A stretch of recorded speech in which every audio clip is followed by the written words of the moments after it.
So yung magandang araw mga lods, panibagong araw, panibagong vlog na naman tayo mga lodi. So ngayong araw mga lods, pupunta tayo ngayon sa dagat. So dito lang yan sa Puerto Princesa City, sa mismong city lang po ito mga lodi.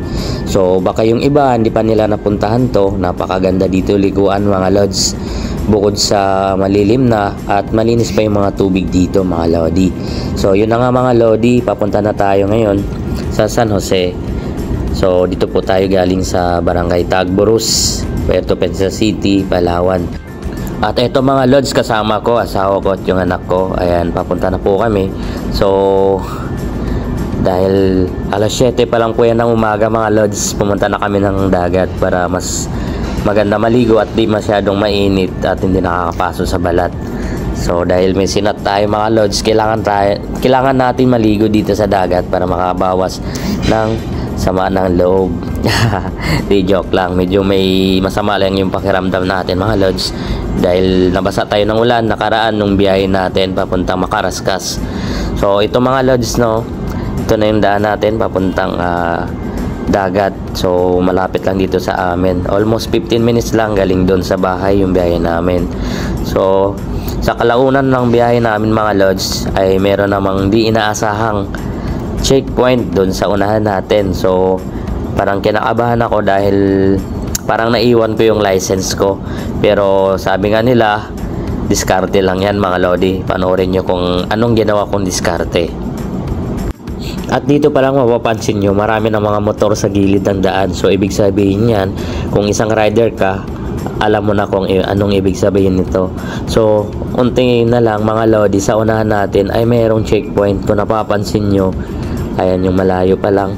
So nirumbo ko na yung pinakagilid ng daan para tumabi na lang kami. At yun na nga mga lodi, sa tapat na po tayo ng pulis at ang sabi niya sa akin, diretso lang. So nakailang checkpoint na po kami na dinadaanan mga lods at ayaw nila kumpara. Hindi ko alam kung bakit. Siguro alam nilang kompleto tayo or namumukhaan na yung motor natin dahil meron tayong sticker dyan sa harap. Ayan mga lodi, yung sticker na nakalagay sa harap ng motor ko. Sobrang laki ng tulong ng sticker na to mga lodi ng chef. Dahil doon ako nagparehistro, binigyan nila ako ng ganyang sticker para ang laking tulong po talaga sa checkpoint mga lods. Hindi na sila nahihirapan yung mga pulis natin na i-check yung ano natin dahil alam nila kompleto tayo.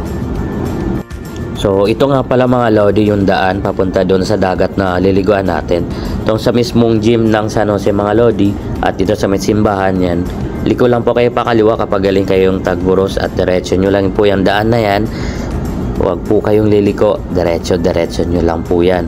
Papunta na po yan doon sa dagat. Sa unahan pa po yan ng Cueva Almonica, pero huwag po kayong liliko doon sa papuntang Cueva Almonica. Diretso nyo lang po yung daan na yan. So rumbuhin nyo lang po yan mga lodi at sundan nyo po itong video na to para mapuntahan nyo rin. Kilala mo ba kami? Ito ang aming patunay. Kahit sa nila pag mangingibabaw ang mahusay, pag aming pinilandigan, maiintindihan yung awit namin, kaya rin na magpabuhay. Kilala mo ba kami? Ito ang aming patunay. Kahit sa nila pag mangingibabaw ang mahusay, pag aming pinilandigan, maiintindihan yung awit namin, kaya rin na magpabuhay. Kilala mo ba kami?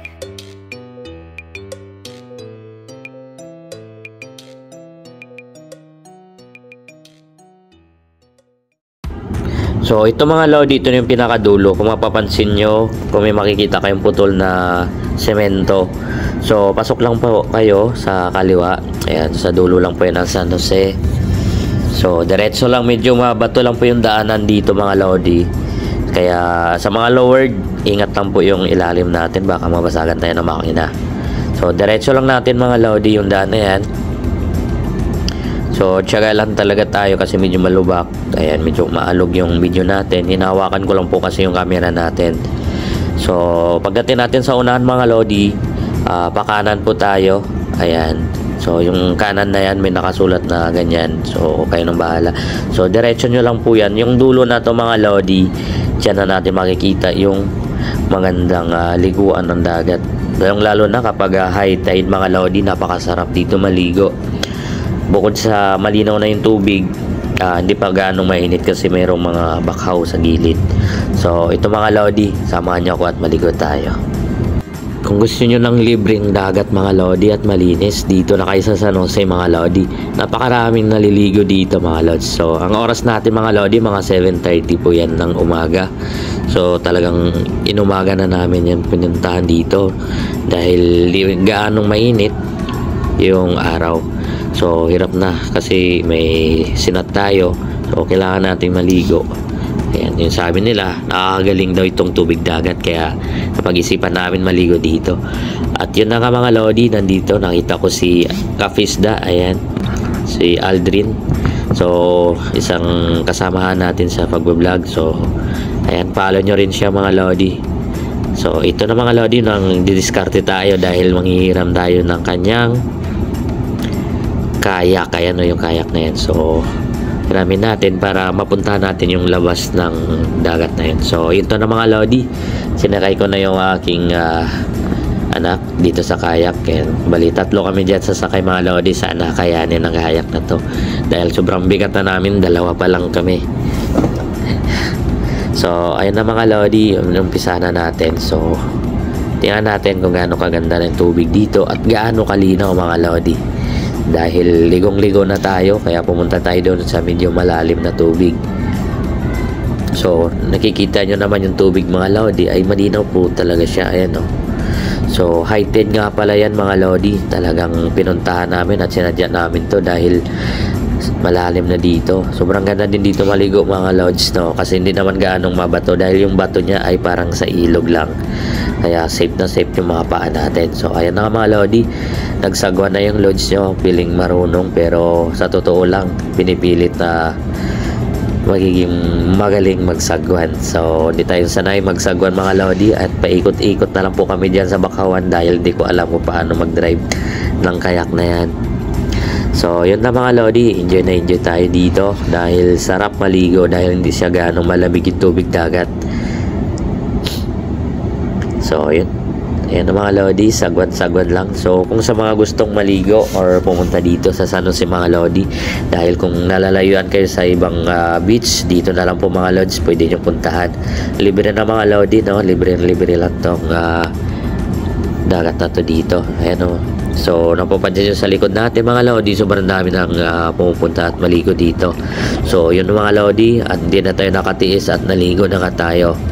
So medyo nasa mababaw lang tayo banda mga lodi, no? Hanggang liig lang natin yan. Kung napapansin yung lalim ng tubig mga lods, so hanggang liig na rin natin halos. So napakasarap dito maligo. So ipapakita ko sa inyo ang tubig kung gaano kalinaw mga lodi. So sisisid natin yung ating camera dito sa tubig na to. So ito mga lodi yung itsura ng tubig sa ilalim ng dagat. Ayan, so malinaw. Ayan, ganyan po yung buhangin niya, ganyan rin po yung bato sa baba ng dagat. So hanggang dito na lang yung video natin mga lodi. Maraming salamat at kita-kits naman tayo sa ulit nating adventure mga lods. Ingat po.